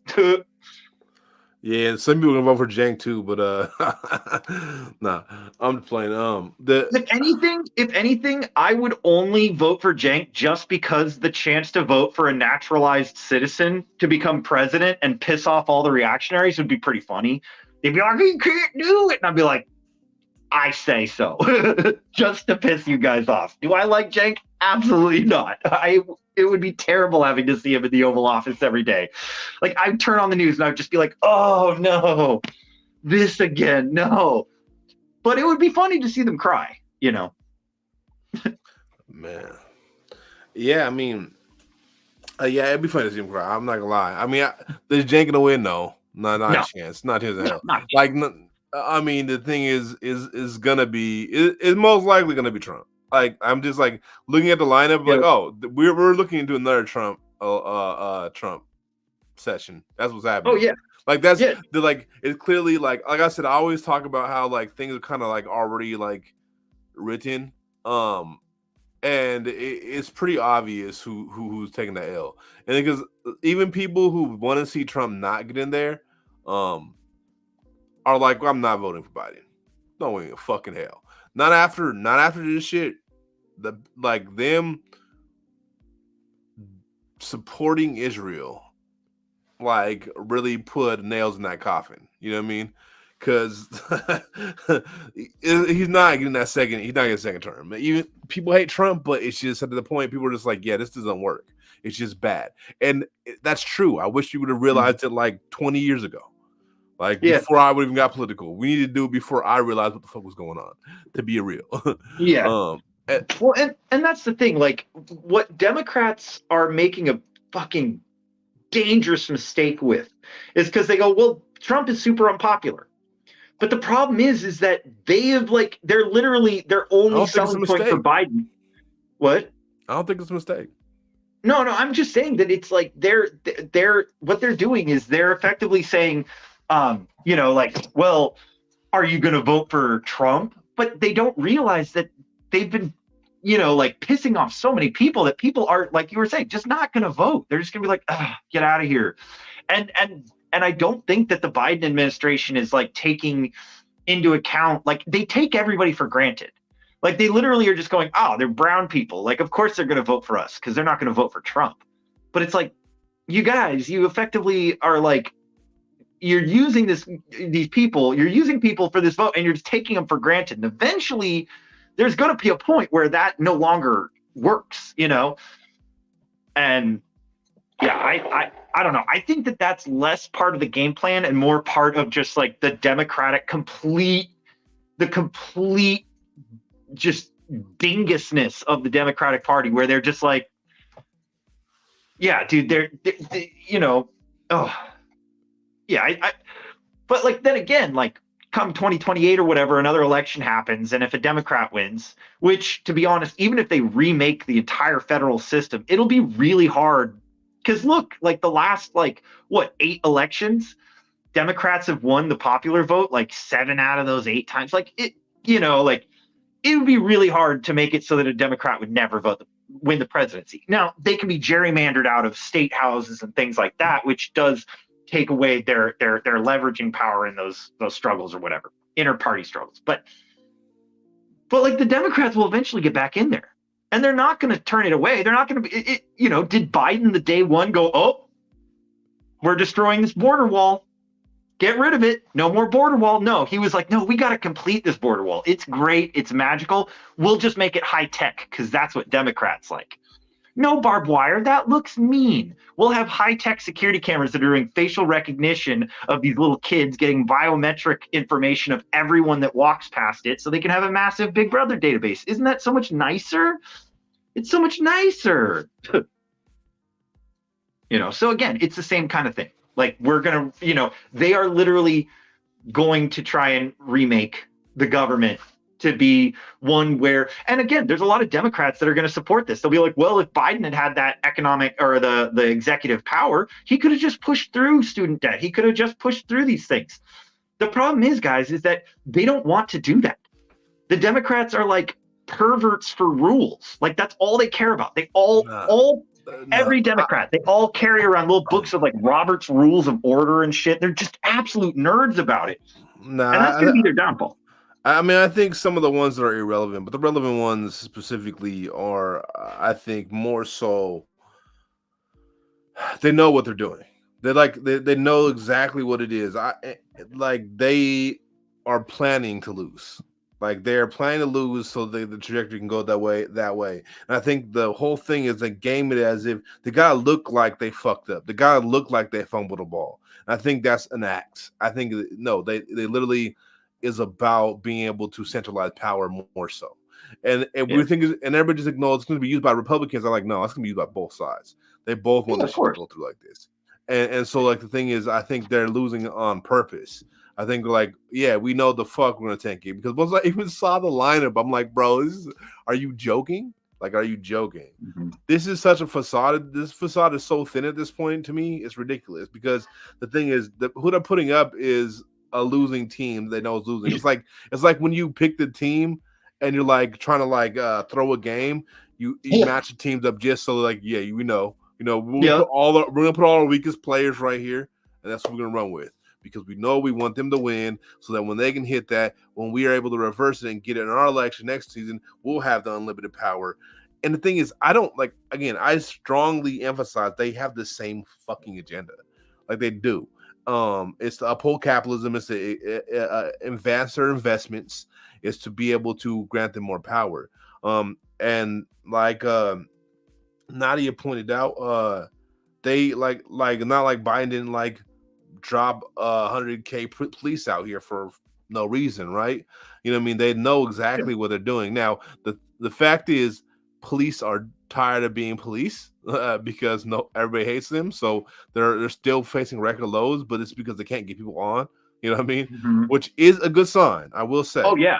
Even though most of the people who quit are still fucking fascists, like it's still a good sign. Dude, I don't care also what one of the things them. That this is probably gonna do, I think one of the things this is also probably gonna do as far as like Project 2025 is gonna like jumpstart that balkanization of the U.S. that everybody's been talking about, right? It's gonna it's not gonna just go down all. It's gonna start fracturing, pretty quickly. I think the West Coast is gonna fracture away from the rest of the country. I feel like the East Coast might try to do something, or the Northeast might try to do something like that.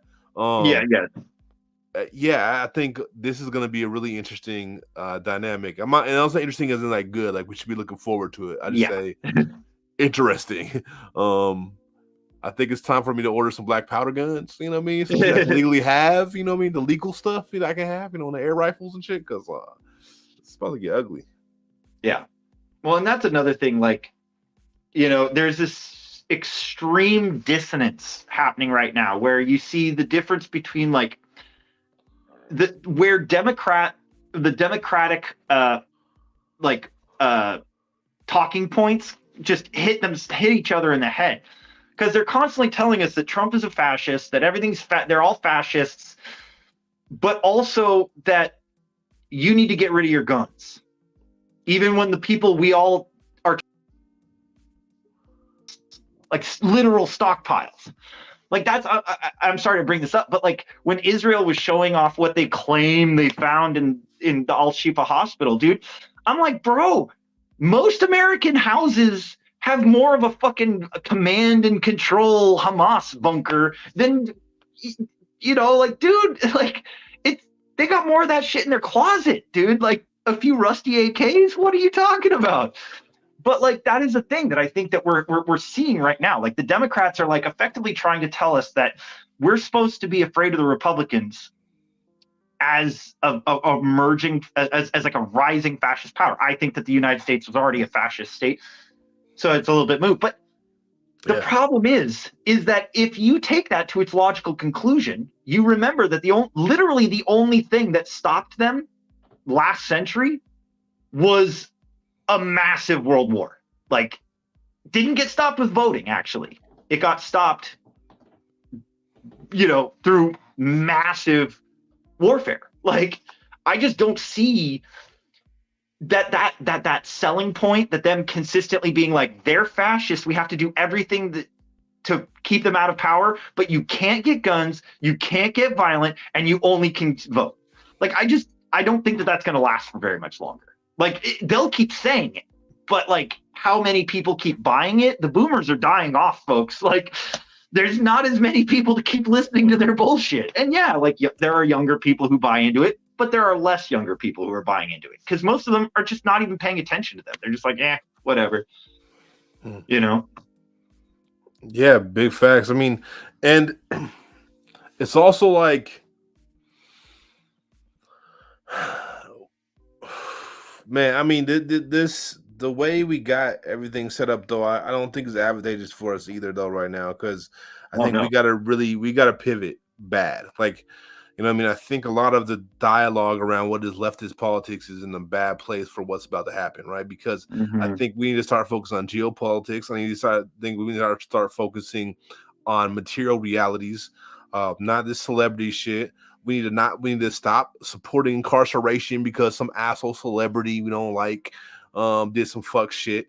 You know what I mean? And we need to start thinking about how we take these power into our own hands. We need to really stop supporting stupid shit, reactionary right-wing stuff like gun control, which only targets those who are most marginalized, who are most likely to stand up, instead of those who are most likely to do extremist actions against the people. And I think we're not in a good pivot position as far as even the way people are thinking, because people aren't thinking about power. Yeah. And we need to be thinking about power. We need to not be thinking about like, oh, what's the right thing to say? How do we not hurt people's feelings? Like, we need to stop worrying about feelings and start worrying about lives, because that's what we're looking at. And everybody's like, we can do both, but we don't do both. No. You know how I know? You know I know that because the hood and when people that look out for each other and dealing with death and left, right, they ain't worried about no dumbass words. And the people who are worried about these dumbass words are not worried about people's lives, except in word. You know what I mean? And now, don't get me wrong. Don't get me wrong. Bigotry and all that, that's a red flag that we know who the ops are. But I think one of the things we need to be focused on, and I'm not saying go say some stupid shit. That's not what I'm saying. Go be an asshole. That's not what I'm saying at all. But what I'm saying is we need to focus on the ways we can actually defend our communities instead of worrying about what racist thing someone's going to say to me as a black person, right? Let's worry about how we get black people liberated and be able to be self-determining, right? How do we get our people to that space? How do we be able to defend ourselves? Because I don't care what the asshole has to say. I care about what they're about to try to do. You feel me? And I think that's where we're in a bad place on a leftist politic. And the thing is, like I said, we got people who will still cheer on the police if it's against somebody they don't like. And I'm sorry, bro. Like, I ain't cheering on no police or incarceration system no matter what. And like, I'm not, if I'm not crying for pieces of shit, but at the same time, I'm not gonna be like, yay, they're being incarcerated. I'd even do that for the pigs. Now, do I care that the pig got incarcerated? No. Own medicine, eat it. Cool, whatever. But I'm not going to be over here trying to celebrate that because I know the reality is the carceral system is going to target other people, especially when the people aren't police, because it's going to target the demographic who's being locked up in that. It's not going to target that one person. It's going to target the demographic. You know what I mean? And the thing is, what we're going to see is a ramp up of the incarceration system because they're going to need it. They're going to need to do that unless they're going to try to just execute us, which could be what they do. I think it's just going to be like a longer period of counterinsurgency. Like they're going to start increasing the parameter, like the kind of like mechanisms of counterinsurgency. Like they're already doing it now. The Democrats and the Republicans like voted on a bill to like it's like an internet bill that's all about like protecting the kids, but it's like, oh yeah, that yeah, I know about that too. it's yeah. literally they're trying bad. to take away everybody's like internet freedom away and shit. They're trying to make it so that like, you know, that people just go, that's not even an avenue for me. So when this shit starts hitting, people just go, oh, there's literally nothing I can do. That's what they want. You know, they don't want people to like actually get into the streets uncontrollable, because then it gets out of the Democrats' hands too, and they can't make they can't make money off of that shit. Yeah, you man. know. And we're gonna see the advancement of the police state apparatus. We already don't realize how intricate the surveillance apparatus is. Mhm. It's crazy, and then they're Yep. gonna control the internet and the surveillance systems. I'm gonna do a video on Trapwire at some point. So Trapwire is a system where they can use every camera in the metropolitan area and use it and link it together. And I'm gonna be making one early next year. So look forward to that. Fuck yeah. I wanted to play some clips. I want to play a clip from a clip that I just dropped today from the fundraiser stream, and jump into the next part since we started in the policing about the last part. This would be where we ended. That is policing repression across the decades, right? Well, actually, let me start talking first, and then we'll jump into the clip, and then we'll come back. You know what I mean? That's so. Now we see that the policing repression started off simply as like slave catchers and like them having dogs, them having paddy wagons, but they didn't have a surveillance system that they have now. They didn't have the international radio, not the international, but the national like radio communications that they have nowadays, right? And so when we see them start, we see that repression being a lot more billy clubs, trying to figure out where you live at, which would be way easier to hide back in the day than it is now. And doing literal just attacks on people. Now, this is back in the time when they were literally just gangs. Not all the police forces were unified. But by the time we get to, for example, Malcolm's era or the Panthers or anything else, they had already advanced, right? They had their radio systems, so they can literally. One of the things they talk about as lumber proletariat is you can outrun a car, but it's hard to outrun that radio. You know what I mean? The fact that they could transmit that communication so fast and get other forces to back them up and trying to chase and pursue somebody, say if you're running on some criminal shit.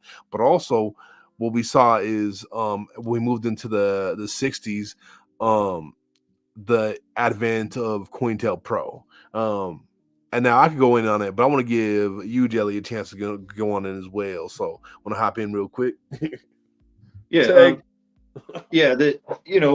Like specifically about COINTELPRO, or just this like trajectory of police control?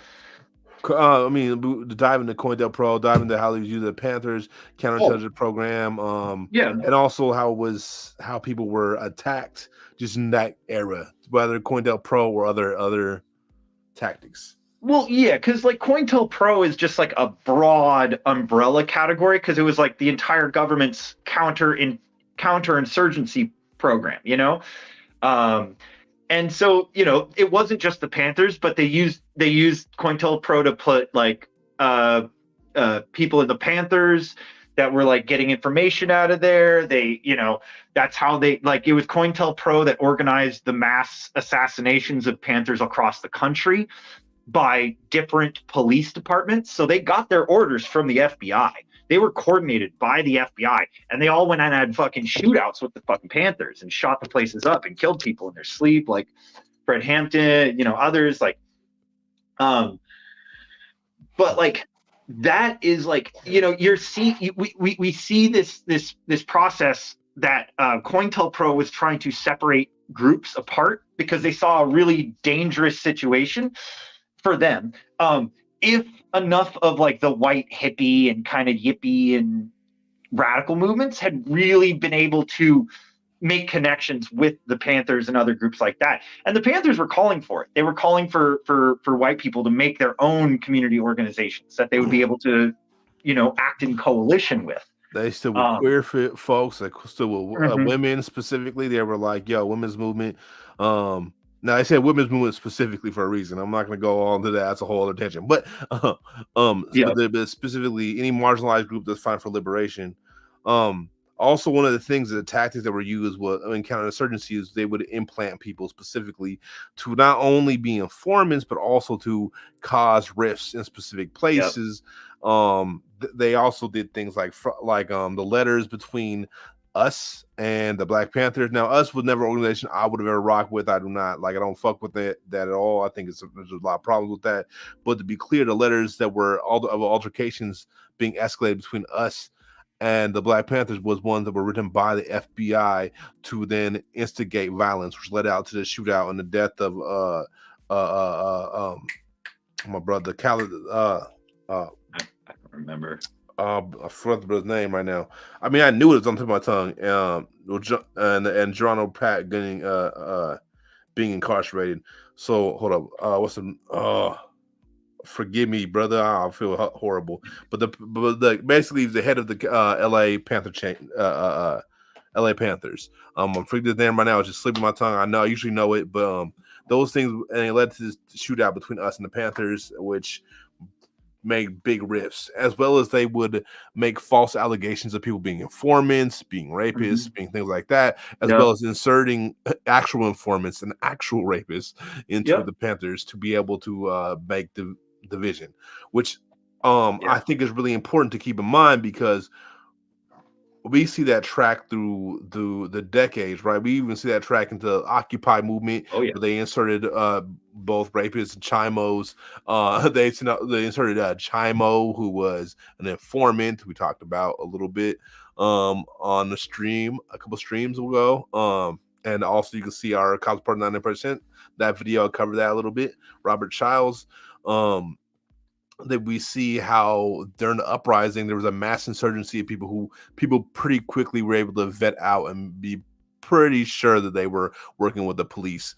Sometimes even catching pictures and photographs of them being informants to the police.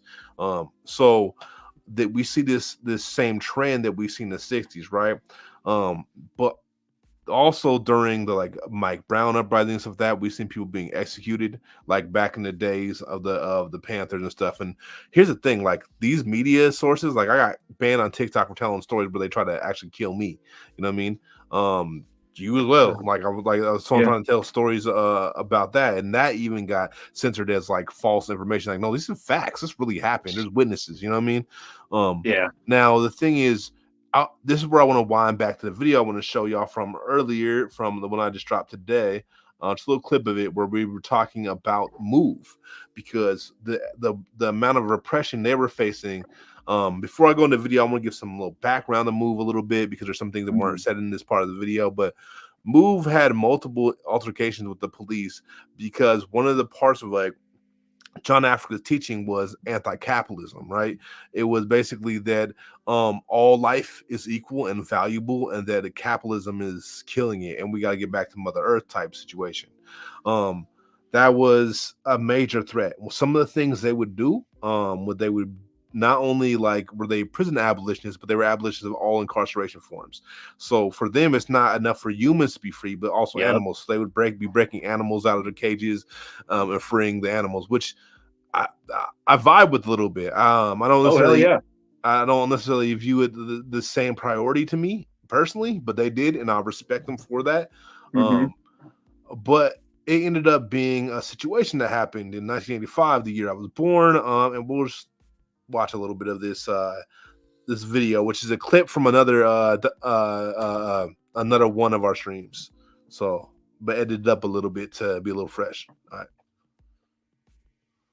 I wanted to talk about MOVE, John Africa, and all them, because I was just talking to my wife the other day. That's Philly and shout a little Jersey bit. Lord. For those of y'all who don't know, MOVE, long story short, was they still around today, but they not like they was back in the 70s and the 80s or whatever. They were basically black anarchists, and they were all about living communal style and getting back kind of like what BP was talking about in the video that I dropped today, about basically just that way they say pretty much. Yeah, long story short, they got into it with the police a couple of times. A cop wound up getting shot in 79 or something. By the way, that turned out to be friendly fire too. The cop that got shot, they got shot by another cop. God things damn. escalated to the point that in '85 they literally bombed West Philly and wound up killing 5 of them, 6 kids, and 11 people houses that had nothing to do with it. They wound up suing the city. Finally got paid in 2005. All the people that wasn't affiliated with Move, but the joint was already like 2 hours long. So I said I can't. I might just save that for another video. So. All right, it's a little clip because I wanted to slightly shout it out, but also I wanted to use some footage that was in there, and also have Little Bill's voice because respect. A lot of so like when we see that level of repression, I mean, I think that's something we got to be honest. We might be looking forward to, and it's also reminiscent of the early union movements too, because we talk about like May Day a lot, but like what happened with May Day? You feel me? Yeah. Like, does anybody know about why? Like, what happened that caused May Day to exist in the way it does? I know you know, Jelly. I know you know. I know about that explosion. Mm-hmm. The Haymarket massacre, and the bomb that went off. When in Chicago in 1884, there was pushes for the 8-hour day still, and they had about 3,000, 4,000 strong in Haymarket Square in Chicago. A bomb was thrown. We don't know which side. It could have been an anarchist or a cop, but there was a bunch of people who were arrested as leaders, and a bunch of them were executed. People like Louis Ling, he was like pretty much an insurrectionary. And it was funny because when they tried him for bomb making, his argument in court was that the bomb was of such an unsophisticated and amateurish level that he was far surpassed that. If he had made a bomb, it would have been way better. It would have been professionally made. Like, that was his argument in court. He was like, yep, I would have made that bomb better. And they were like, what? But yeah, it's and now every year, May 1st is the day we honor them and honor all the other folks that fought for something different. Yeah, and that was already amongst the sea of repression and executed union leaders and stuff like that. So, like what we're looking forward to right now is things that are reminiscent of not only the Haymarket Massacre level stuff, but we're gonna look the move, the COINTELPRO. We've already been seeing it, but moving forward, I think this is something that we got to really prepare for.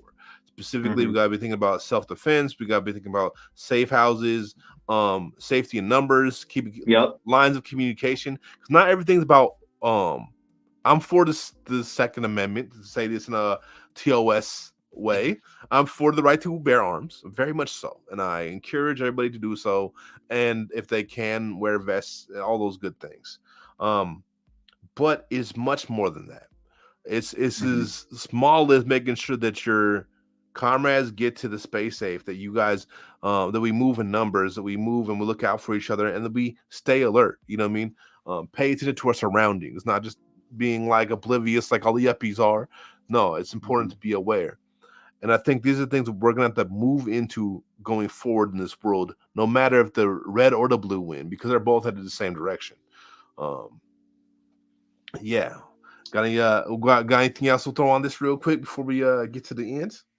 No, I do want to like mention with the Move House, like literally the crimes that they committed that warranted, apparently, according to the Philly Police Department, to bomb the entire block, because it wasn't just their house. It was like it was like the whole block. It was like 60 something houses that were damaged and destroyed. It was because they would go to the zoo and they would like yell at people and be like, you guys, like, blah, like, free the animals, fuck you. And then they would do that type of shit. Then they had like speakers outside of their house, and even some of the neighbors were annoyed. But like, I'm sorry, like, that's not a crime. Ah, shit. What? Oh shit. My just froze. All right. Well, dang. All right. Well, I think that might have been their phone dying. So I'll say this. It's gonna be on us to make sure that we move forward. that we're able to make it through the tribulations we are facing right now. They're not going to turn around. They're not going to stop willingly. They're going to stand on the force of colonization and the police force as hard as they can, as well as the militaries. Because right now we're living in a fractured society, and the only way we're ever going to get free and liberated is to think in the mindset of overthrow instead of the mindset of reform. We have to remove and divest from the system, and then we will truly be free. Or we can ride this ride and let them take us to the ends. Thank y'all for rocking with me. We about to head out. Jelly had to get off, so y'all rocked the whole 2 hours. We had a good conversation. I would like to say a good time, but we ain't gonna have a good time till we liberated. All right, welcome to the overthrow. We outro. Deuces.